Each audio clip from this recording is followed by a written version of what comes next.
Hello everyone, welcome back to my channel. My name is Sai Kiran. In today's session, we are going to do one real-time project on DevSecOps pipeline. This is quite huge, and we are going to involve some AI models as well. For example, we are going to involve Amazon's pre-trained AI model, which is Bedrock. Again, here we do have lot of models. For example, Cloud AI Haiku, and then also there is something called APAC Neo. So, and then we also do have something called Titan models. So we are going to take one of the model from here, and we are going to involve that in our pipeline as well.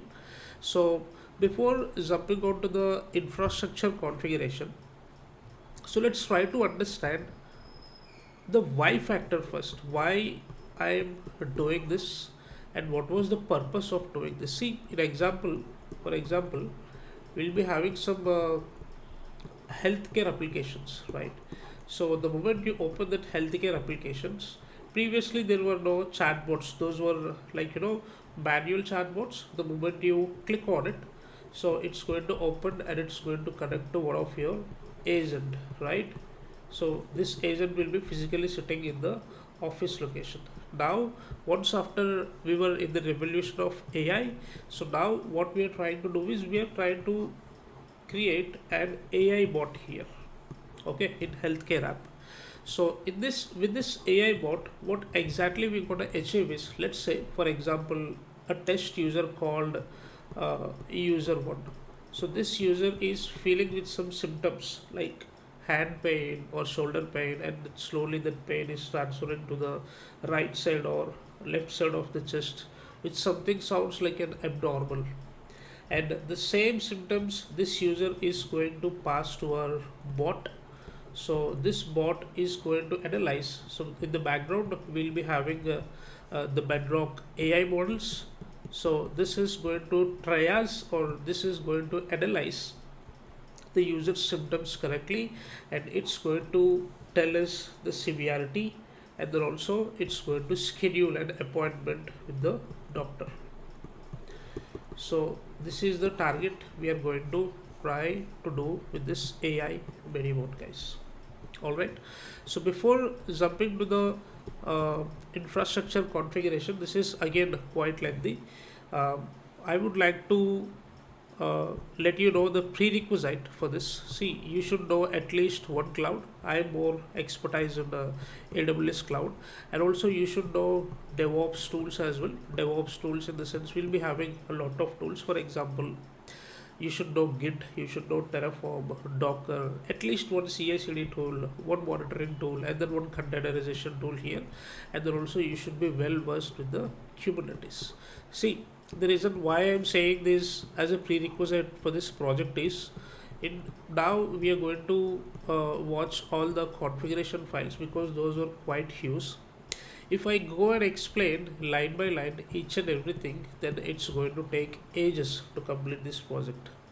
Alright, so keeping such things in mind, however, I'm going to give you the hierarchy, what exactly the XYZ file is going to do from the infrastructure side, not from the application side, because application side is not honestly our cup of tea. Developers are going to take care of it. So if you are aware of these tools, at least basics is enough, like what is manifest file and what exactly Docker is going to do, that is more sufficient. So let's discuss about the application stack first. Stack in the sense what exactly we're going to use here and what was our application up to. So we are going to use a Java Spring Boot. Our application was entirely designed on this Java Spring Boot itself only. And for the CI/CD part, for CI, I'm going to use Jenkins for continuous integration, and for the continuous deployment, I'm going to use ArgoCD. Okay, ArgoCD, ARGOCD. And then for the infrastructure automation, I'm going to use Terraform. And as I said before, we are going to use one pre-trained AI model, which is Bedrock, Amazon's Bedrock. I'll write this as AI, and here we do have some different models. So today I'm going to take a model called Titan, and along with that we are also going to use a containerization tool which is Docker. And once the image has been built, I'm going to push this image to my Elastic Container Registry, and I'm also going to use a tool called Nexus to make sure that my artifact is storing in this Nexus. So artifact meaning, again, build tool, we are going to use Maven. Alright, and for the code analysis part, I'm going to use SonarQube, which is the very famous tool. So SonarQube will make sure that there is no code bugs, that there is no code smells, and there is no code vulnerabilities. Again, in order to set the percentage here to make sure my code quality percentage should be more than 75%, we have something called quality gates here. Alright, so along with this, I am also going to use, which were very famous tools itself only. One is Prometheus, this is for monitoring, and the other one is for pictorial representation, which is Grafana. So finally, I am going to host our entire application on the EKS itself only. We are going to create EKS cluster also. So before that, what exactly we're going to do is, so we are going to use Terraform. So we are going to use Terraform and make sure that our entire infra has been deployed. So now I'm going to deploy the infrastructure with the help of Terraform. So this Terraform is going to create one Jenkins EC2 instance, and it's going to create one Nexus EC2 instance, and it's going to create one SonarQube EC2 instance, and finally it's going to create one management server, guys, because we are going to manage each and everything from this management server itself only. Alright, this is total of 3 phases if you ask me. First and foremost, we'll be having the infra phase. See, again, I can also automate this infra phase as well, but now I'm not going to automate because I should have something to show to you, right? If I keep on explaining the code, if I keep on explaining only the theory part, then definitely when watching, everybody is gonna get asleep for sure. So initially, what we're going to do is we are going to create one management server, and we will make sure that our management server is accessing the EKS cluster, right? I'll show you how to set up the context and all.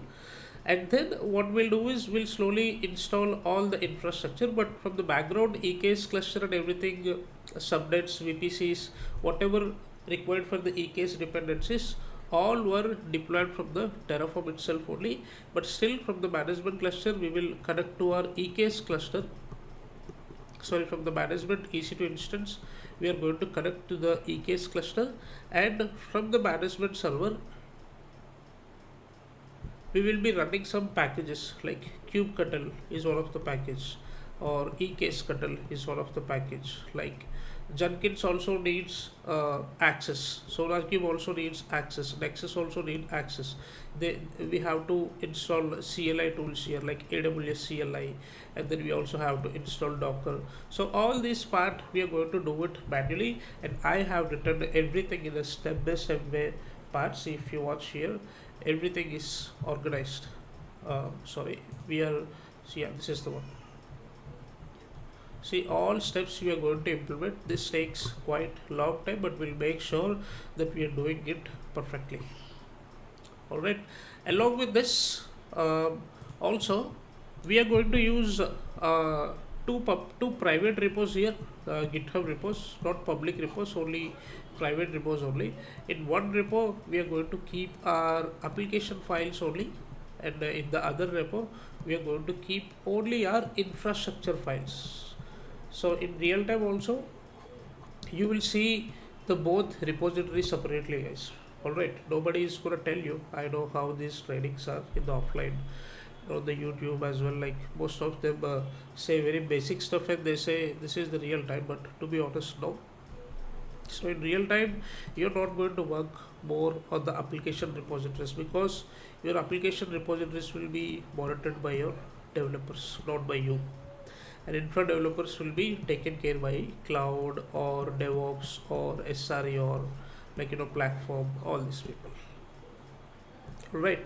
So try to do the practicals. This is the real practical, I would say. I don't know how to convince you that this is the exact practical or the structure like how we do follow, because in real time, see, for example, in our previous organization we do have 6 different teams, starting with the front end team and with the back end team and with the PCI team, which is payment card industry, and one more team called security operations, and one more team called network operations. See, everybody, none of them here, we have somewhere around 45 members here, so none of them does have admin access, or none of these 45 members can edit or delete or add. They can't do any of these activities. Zero. They only do have a view access. Just in case if they need something, then these people going to reach to the cloud team. So this is where we were sitting, and how I got this task is from here. So we have implemented something for them in the previous environment. So I'm trying to explain the same so that everybody can showcase their resume and get shortlisted by this ATS scores and the tools. I hope you understand whatever we have discussed in the introduction part. So let's go and start the practicals, everybody.